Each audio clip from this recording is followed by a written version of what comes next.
Quando tentamos permanecer na superfície, afundamos. Mas quando tentamos afundar, boiamos na água. Quando seguramos a respiração, perdemos o ar. O que imediatamente faz pensar em um dito antigo e muito negligenciado. Pois quem quiser salvar sua vida, vai perdê-la.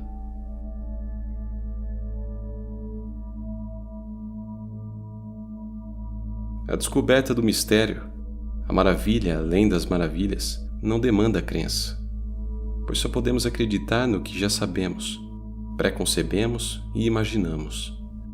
Mas isso está além de qualquer imaginação. Só precisamos abrir bem os olhos e a mente para que a verdade venha à tona.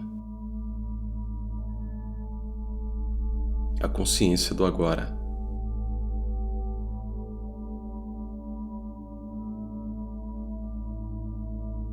O poder das lembranças e das expectativas é tanto que, para a maioria dos seres humanos, o passado e o futuro não são tão reais quanto o presente, mas mais reais que ele.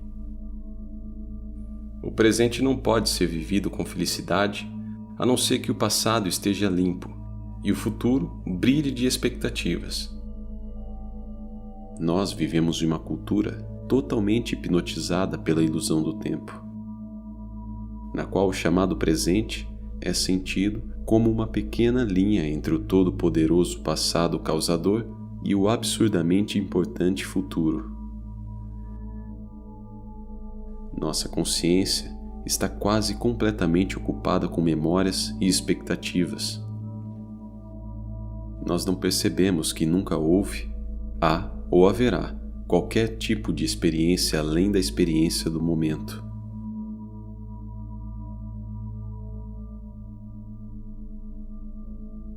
Não se pode duvidar que a capacidade de lembrar e fazer previsões, de colocar em sequência organizada uma parafernália caótica de momentos desconexos, seja um desenvolvimento maravilhoso da sensibilidade. De certa forma, é a conquista do cérebro humano que dá ao homem capacidades extraordinárias de sobrevivência e de adaptação à vida. Mas o jeito que acostumamos usar essa capacidade tende a destruir todas as vantagens que ela traz. Pois é de pouca serventia poder lembrar e fazer previsões se isso nos impedir de viver plenamente agora. De que adianta planejar uma refeição para a semana que vem se eu não puder realmente aproveitar enquanto estiver comendo? Se estou tão ocupado planejando o que vou comer daqui uma semana, que não consigo aproveitar plenamente o que estou comendo agora, vou estar no mesmo dilema quando as refeições da semana que vem se tornarem agora. Se minha felicidade neste momento consiste basicamente em repassar lembranças felizes e em expectativas, tenho apenas uma vaga consciência do presente. E vou continuar tendo uma vaga consciência do presente quando as coisas boas que estou esperando passarem, pois vou ter criado o hábito de olhar para trás e para frente, o que dificulta minha relação com o aqui e com o agora. Portanto, se minha consciência do passado e do futuro diminui minha consciência do presente, devo começar a me perguntar se estou mesmo vivendo no mundo real.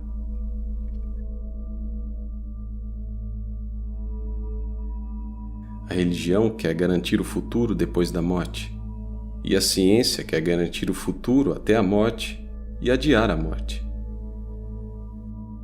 Mas amanhã e planos para amanhã não têm sentido nenhum, a não ser que se esteja em pleno contato com a realidade do presente. Já que é no presente e só no presente que se vive. Não existe realidade a não ser a realidade presente. De forma que, mesmo que vivêssemos por eras infinitas, viver para o futuro seria estar enganado eternamente.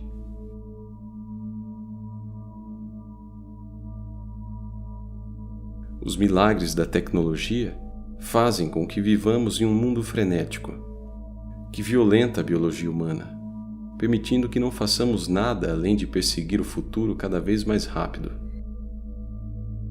Em outras palavras, parece que chegamos no ponto em que as vantagens de ser consciente ficaram menores que as desvantagens, em que a sensibilidade extrema nos torna inadaptáveis. Se não conseguimos viver com alegria sem um futuro garantido, não estamos mesmo adaptados para viver em um mundo finito, onde, apesar dos melhores planos, acidentes acontecem e, no fim, a morte chega. Este, portanto, é o problema humano. Todo aumento de consciência tem um preço. Não podemos ficar mais sensíveis ao prazer sem ficar mais sensíveis à dor. O cérebro, incluindo seus centros de raciocínio e de cálculo, faz parte e é um produto do corpo. É tão natural quanto o coração ou o estômago. E se for usado corretamente, é tudo menos um inimigo. Mas para que seja usado corretamente, é preciso ser posto no seu lugar. Pois o cérebro é feito para a pessoa, não a pessoa para o cérebro. Em outras palavras, a função do cérebro é servir o presente e o real. Não mandar a humanidade em uma caça feroz pelo fantasma do futuro.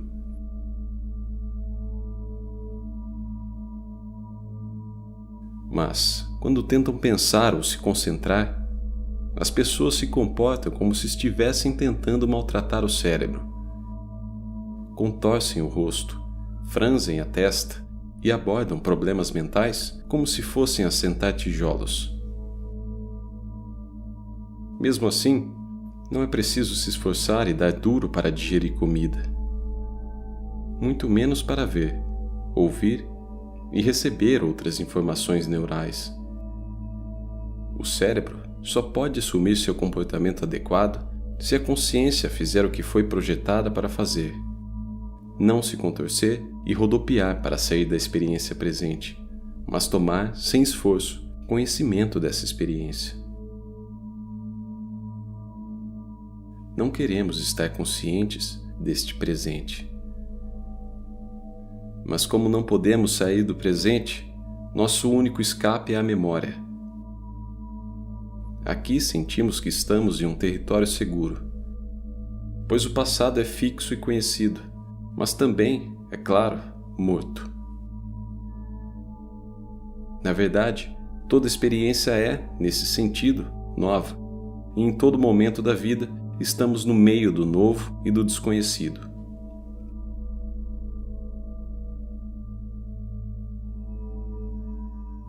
A partir daí, a experiência é recebida sem que haja resistência a ela, ou a que seja nomeada. E desaparece a impressão do conflito entre o eu e a realidade presente. Esse conflito não para de nos corroer por dentro porque fazemos de uma vida um longo esforço para resistir ao desconhecido, ao presente real em que se vive, que é o desconhecido inerente à existência. Vivendo assim, nunca aprendemos a conviver com isso. Existem duas maneiras de entender uma experiência. A primeira é compará-la com lembranças de outras experiências, e assim, nomear e definir. Isso significa interpretá-la de acordo com o que morreu e passou. A segunda é ter consciência dela como é, por exemplo, quando na intensidade da alegria esquecemos o passado e o futuro, deixando o presente ser tudo, de forma que sequer paramos para pensar: estou feliz. Ambas as maneiras têm suas utilidades, mas correspondem à diferença entre saber uma coisa através de palavras e saber imediatamente. Um cardápio é muito útil, mas não pode substituir o jantar. Um guia é uma ferramenta admirável, mas não tem comparação com o país que descreve. Portanto, A questão é que quando tentamos entender o presente em comparação com lembranças, não o entendemos com a profundidade de quando tomamos consciência sem comparação. A arte de viver esse dilema não é boiar despreocupadamente por um lado, nem ficar com medo e se agarrar ao passado e ao conhecido por outro. Consiste em ser completamente sensível ao momento, em encará-lo como totalmente novo e único, inteiramente aberta e receptiva ao máximo.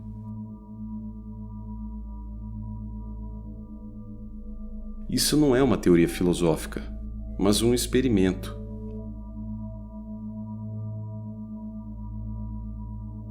É preciso fazer o experimento para entender que ele traz à tona capacidades completamente novas de adaptação à vida, de literalmente absorver a dor e a insegurança. Descrever como essa absorção funciona é tão difícil quanto explicar o batimento do coração ou a formação dos genes. A mente aberta faz esse experimento como a maioria respira, sem conseguir explicar nada. Uma vez que isso é compreendido, é bastante absurdo dizer que há uma escolha ou alternativa entre os modos de vida, entre resistir ao fluxo em pânico estéril e ficar de olhos abertos para um mundo novo, transformado e sempre renovado em maravilha. A chave é entender.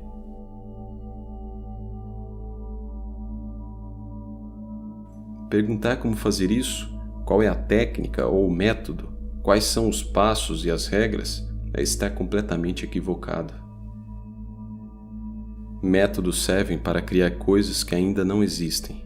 Estamos tentando entender algo que existe.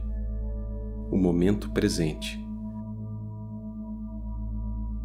Tentando entender tudo em termos de memória, passado e palavras. Passamos a maior parte da vida, por assim dizer, com a cara enfiada no guia, sem nunca ter olhado para a paisagem.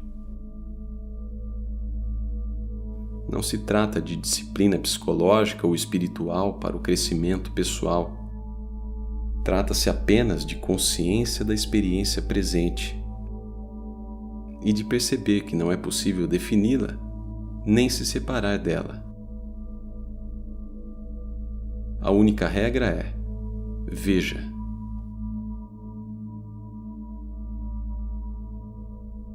Sendo a consciência um ponto de vista livre de ideais e julgamentos, é claramente impossível definir e escrever o que ela revela. Qualquer coisa que possa ser descrita é uma ideia. E não posso fazer juízo de fato sobre algo, o mundo real, que não seja uma ideia. Portanto, vou ter que me contentar com falar sobre as falsas impressões que a consciência remove, mais do que sobre a verdade que ela revela. Portanto, a maioria do que se segue precisa ser feito mais de negativas que de afirmativas. A verdade é revelada através da remoção de coisas que se colocam no caminho. Uma arte próxima da escultura, na qual o artista cria não construindo, mas cortando. A compreensão vem da consciência. É possível, então, abordar nossa experiência, nossas sensações, sentimentos e ideias de forma bastante simples, como se nunca tivéssemos tomado conhecimento deles antes, e sem preconceito, olhar o que está acontecendo. Alguém pode perguntar: quais experiências, quais sensações e sentimentos devemos olhar? A resposta é que devemos olhar as que temos agora. Sem dúvida, isso é bastante óbvio, mas coisas bem óbvias costumam passar despercebidas.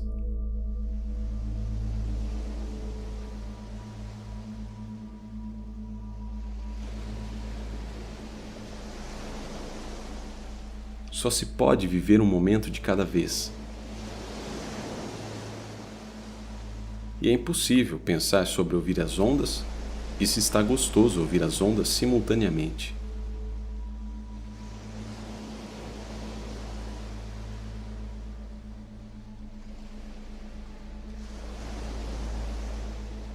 Só a experiência existe.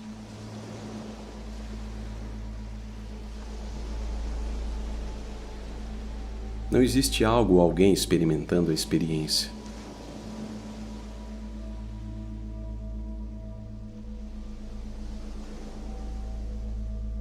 Você não sente sentimentos, pensa pensamentos, nem sente sensações mais do que ouve a audição, vê a visão ou sente o cheiro do olfato.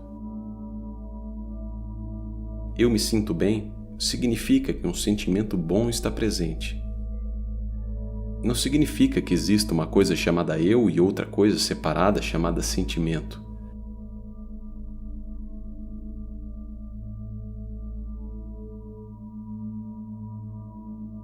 Não existem sentimentos, mas sentimentos presentes, e qualquer sentimento que esteja presente será eu.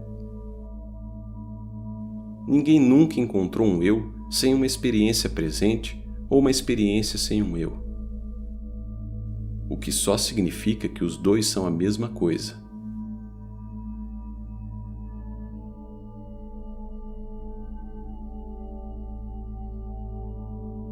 Como mero argumento filosófico, isso é perda de tempo. Não estamos tentando ter uma discussão intelectual. Estamos sendo conscientes do fato de que qualquer eu separado que pensa pensamentos e vive experiências é uma ilusão. Entender isso é perceber que a vida é inteiramente momentânea, que não existe permanência nem segurança, e que não existe eu para ser protegido. Este momento. Aqui a vida é viva, vibrante, vívida e presente, contendo profundidades que mal começamos a explorar. Mas para ver e entender isso, a mente não pode estar dividida entre este eu e esta experiência. O momento precisa ser o que sempre é. Tudo o que você é e tudo o que você sabe. Você jamais viverá a menos que viva plenamente, agora.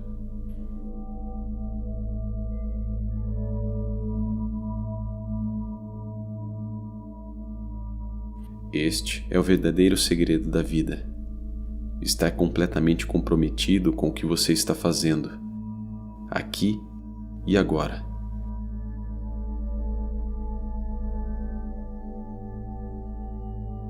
Simplesmente viva o agora e não haverá problemas.